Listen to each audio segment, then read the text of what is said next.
안녕하십니까, 이산입니다. 지난 영상에서 중공의 모사꾼 왕운이의 팔자에 대해서 보다 친절하고 자세하게 설명을 드리고자 하다 보니 영상이 좀 길어졌습니다.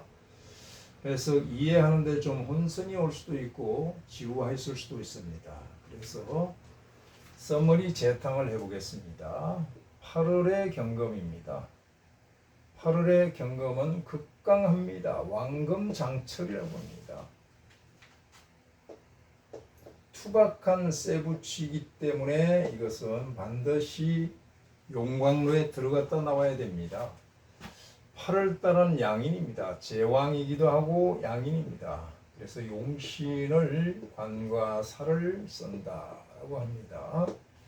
이것을 관살 혼잡이다라고 하지 않고 관살을 병용한다라고 합니다. 왜 관살을 병용할까요?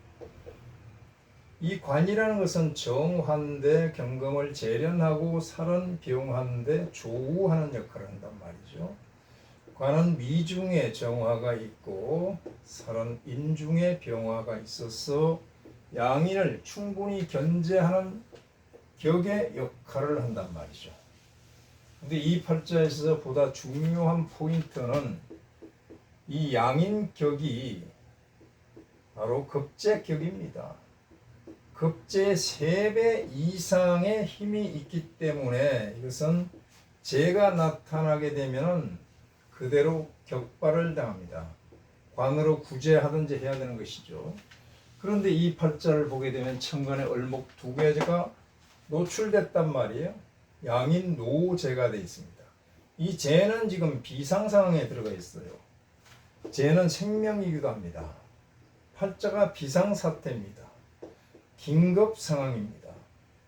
그래서 명주는 항상 긴장하고 있습니다. 마치 5분 대기조와 같습니다. 그의 얼굴이나 표정을 보게 되면 항상 긴장한 표정이고요. 사람을 정면 응시를 못하고 측면 응시를 합니다. 그래서 급쟁이다라고 결론을 내릴 수가 있죠. 그러면 이 상관이요. 상관이 재를 구출하고 있단 말이에요. 부활구자입니다. 부활구자고 재물재자. 라이언 일병 부학이다라고 설명을 드렸죠.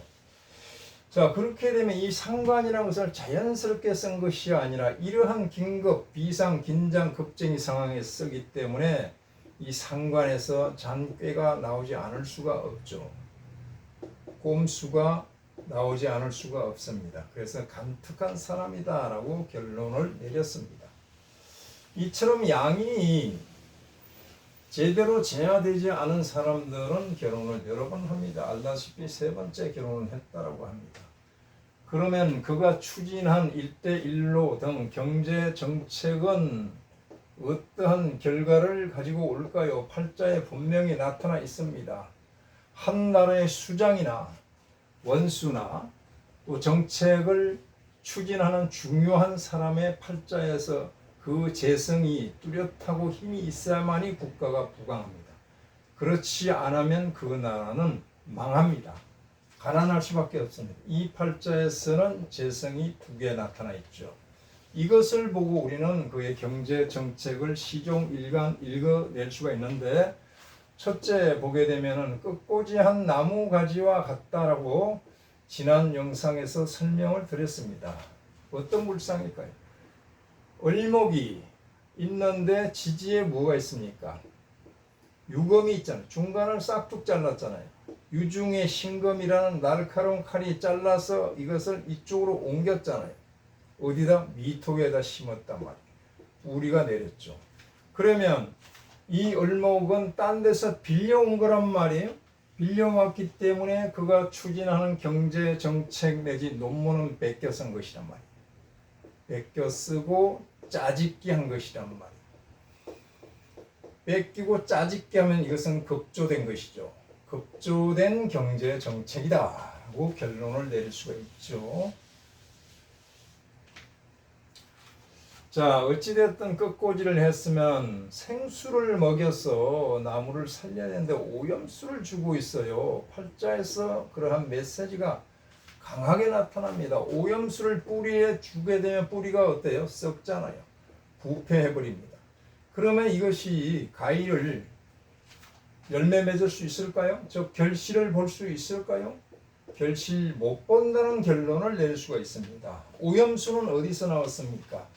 이 잣수가 물인데 유금을 보았습니다. 이렇게 되면 쇠붙에서 녹물이 나와서 산화된 오염수거든요. 그러면 생수나 광천수는 바로 이런 조합입니다.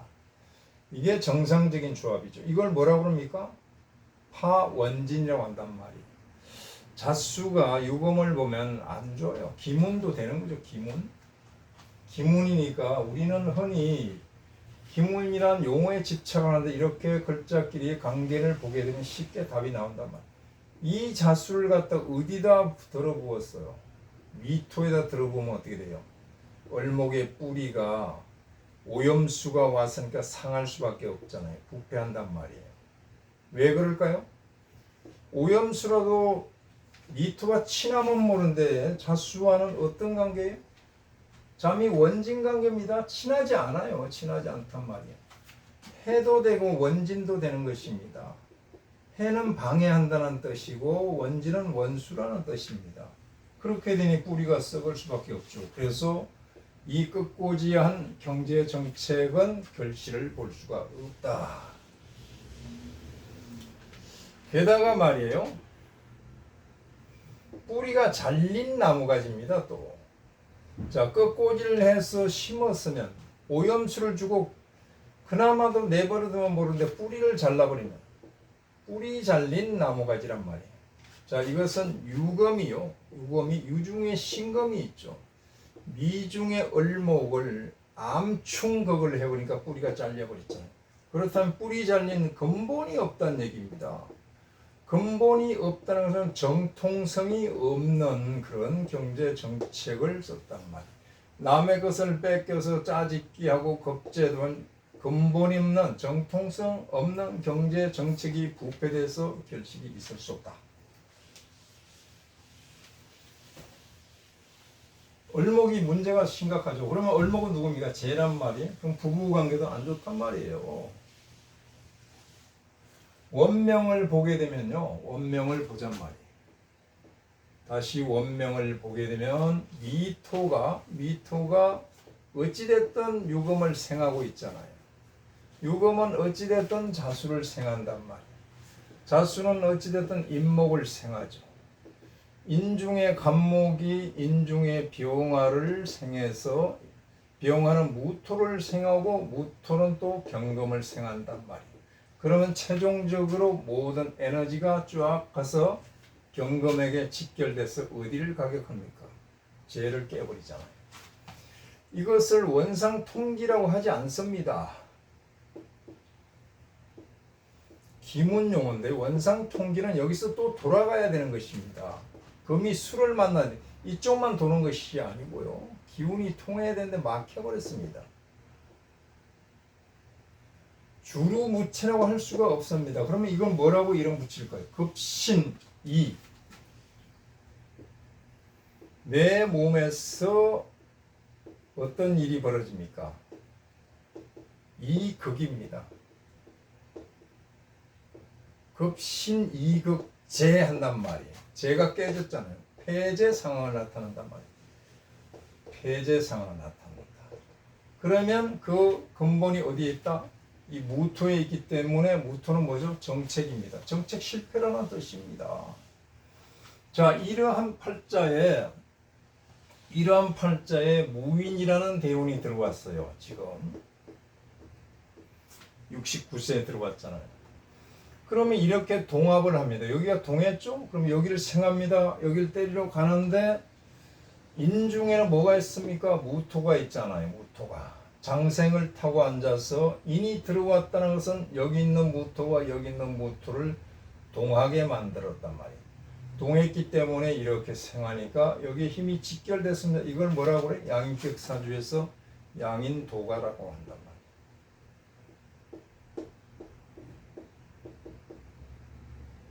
양인도가 돼서 여기가 싹둑 잘린단 말이에요. 얼목가지가. 자, 그러면 이 인목은 어떤 역할을 합니까? 인목이 와서 제일 먼저 여기를 건드리겠죠. 이걸 뭐라고 그러는 거예요? 1차적으로 원진이잖아요. 원진. 건드리고 이렇게 또 가서 어디를 건드립니까? 잇목이요. 잇목이 건드리는 것은 여러 가지가 있습니다. 미토를 건드리잖아요. 두 번째요. 미토를 기문으로 건드립니다. 인미 기문이죠. 기문으로 건드리죠. 그러면 이 유검과 미토가 가만히 있지는 않아요. 유검이 가서 다시 또 여길 또 뭡니까? 건드린단 말이에요. 원진으로 또 건드린단 말이에요. 원명에 있는 것. 이렇게 가서 자유파사를 놓고 또 기문을 놓습니다. 얘가 또 가서 어디를 때립니까? 원진, 해사를 놓죠. 그러면 팔자가 완전히 뒤집어졌잖아요. 그런데 이것은 대운이란 말이에요. 대운은 10년간 잠복기다라고 했습니다. 잠복기가 수시로 나타나는 올해 을사가 들어왔습니다.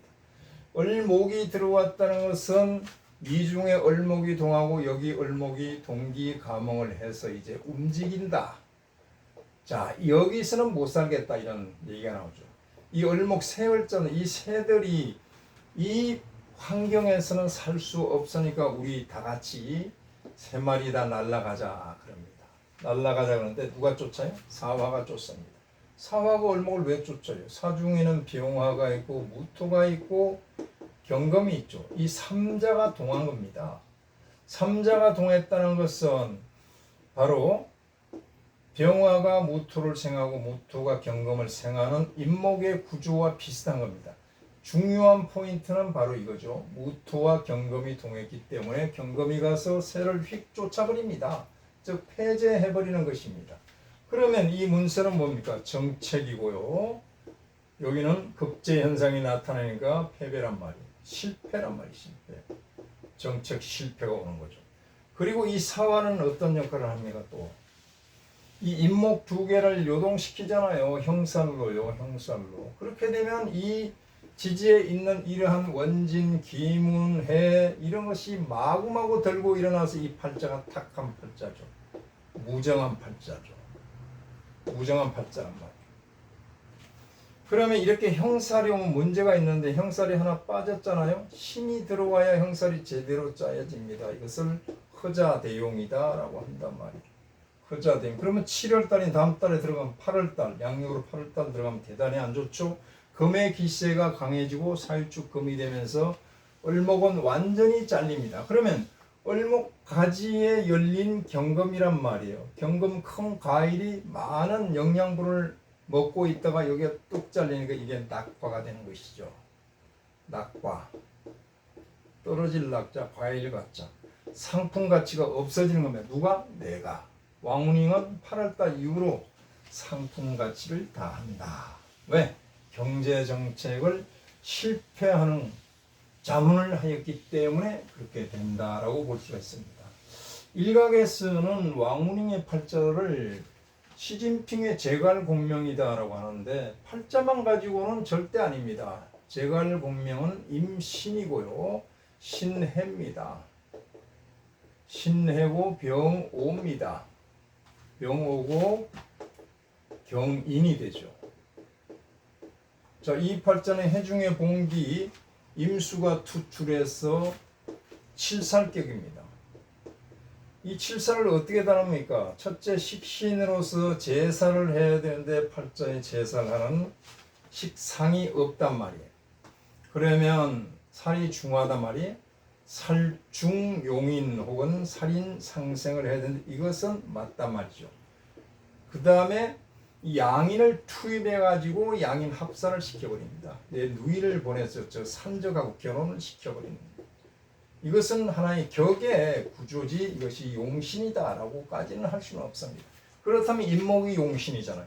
인목은 편인입니다. 편인은 한마디로 도사입니다. 도사술사예요.